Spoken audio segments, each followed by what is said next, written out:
Okay, I'm back. So, hindi lahat ng tao masaya. Pag sinabi mo kasing saya, hindi ibig sabihin nun nakuha mo na lahat. Ang saya is very complicated. Iba ang saya ng bata dahil wala siyang inaalala no? Sa saya ng isang adult. Ang adult maraming gusto. Yun nga yung isa sa mga nagpapalungkot sa atin Because ang dami nating gusto, dami nating nire-require sa sarili bago tayo makokontento. So, paano nga ba? Paano nga ba mabuhay ng masaya? Unang-una, ang totoong saya nakukuha sa peace. Ay, lalo na naman bumigat no? Nakukuha sa peace. Ano ba ang peace? Ang peace ay kapayapaan at payapa kung walang gulo.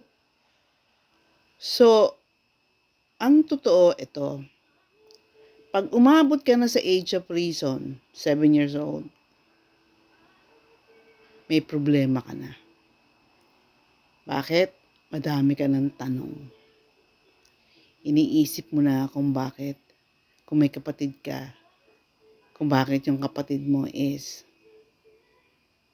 mas masaya kaysa sa'yo, or mas maganda o mas gwapo kaysa sa'yo, or mas gifted kaysa sa'yo. At saka, ang tao, because of fallen nature, yan, napaliwanag ko na yan Paulit-ulit na ako sa fallen nature. Ang walang Holy Spirit sa katawan ay nasa fallen nature. Ano ang fallen nature? Marupok, mahina. Paano malalaman, gusto mo patunayan kung may fallen nature ka? Nag-e-enjoy ka ba magdasal? Madalas, hindi, di ba? Maraming ang tao ayaw magdasal. Kasi parang malaking effort. Parang feeling nila, kausap nila, dingding. Pero ang totoo is, sa umpisa lang mahirap yan pag wala kang Holy Spirit. Pero pag binigay na ni God si Holy Spirit sa'yo, lahat magaang at kaya. At mag-iiba pananaw mo. Yung dati na ang feeling mo mag-isa ka, you'll never feel alone and unloved pag nasa iyo na si Holy Spirit. So, balik tayo. Life is difficult. Pag inabot ka ng matinding inggit sa kapwa mo, is because hindi mo naintindihan ang buhay. Daming dapat alamin sa buhay, kaya kinakailangan nga. Whether you like it or not, you have to read God's Word. Bible. Bakit? Andun yung totoo Andun yung totoo. Sa Romans pa lang sinasabi doon na lahat ng taong sinilang, except kay John the Baptist at Blessed Mother Mary, ay may original sin at fallen. We are bound to hell, except for babies and children. Pag namatay silang bigla, binayaran na ni Kristo ang original sin. So wala silang personal sin, kaya hindi sila pupunta sa baba. Personal sin is ginawa mo yung disobedience kay God, knowing it is wrong, walang pumilit sa'yo, at mabigat. Mabigat yung kaso. Kunyari, madre ka, pero ginalaw mo yung community funds, mabigat yon. Diba? Kasi, stealing is, what you call this? Stealing is against God's law. Pero meron nga siyang tinatawag na gradation. Like, pag ang bata nangupit ng 500 pesos, mabigat, o magaang. Pero kung ang kinupit 1 peso, kasi may mga tanong pa ano ang intention, ba't nangupit? 'Di ba? Kung nangupit ka sa sobrang gutom, di kasalanan yun na napilitan yung bata. Pero kung yung bata ay disiplinado or nasa loob ng orphanage at pinapalaki ng mga madre pero nangupit pa rin, at ang edad ay 12 na, mortal yun. Mabigat na yun. Kaya nga sabi ko sa iyo, depende bakit ginawa.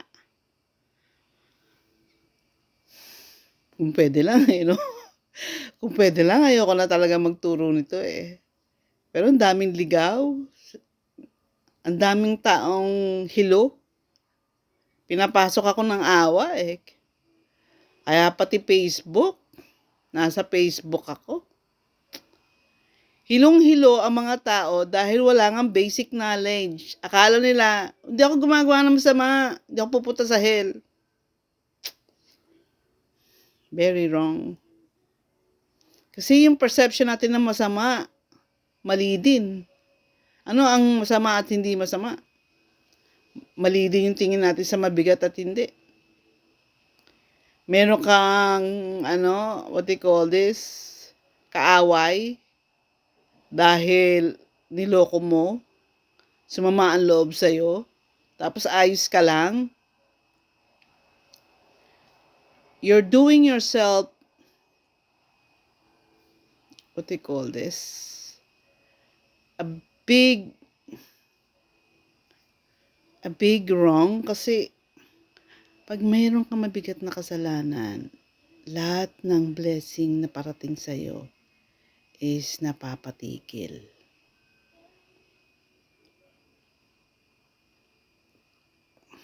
Kaya bakit pa kinakalaan ako magsabi nito? Kaya madaming malungkot. Kaya madaming depressed. Dahil di sila malaya Nasa fallen state sila. Pero napakadali ng solusyon. All you have to do is spend one night seriously with God. Seriously. Lumod ka. Tawagin mo si God. Sabihin mo sa kanyang, Lord, I will spend this time with you. Kasi gusto ko talaga mapatawad mo ko. Ayoko nang gawin yun. Gusto ko na magbago. Just approach God seriously and be consistent. Hindi pwedeng nagsorry ka ngayong gabi, bukas balik ka sa bisyo mo. I don't know kung kinakailangan ko i-post ito. Ayoko kayong malungkot pero ayoko naman kayong malito. You have to seek God.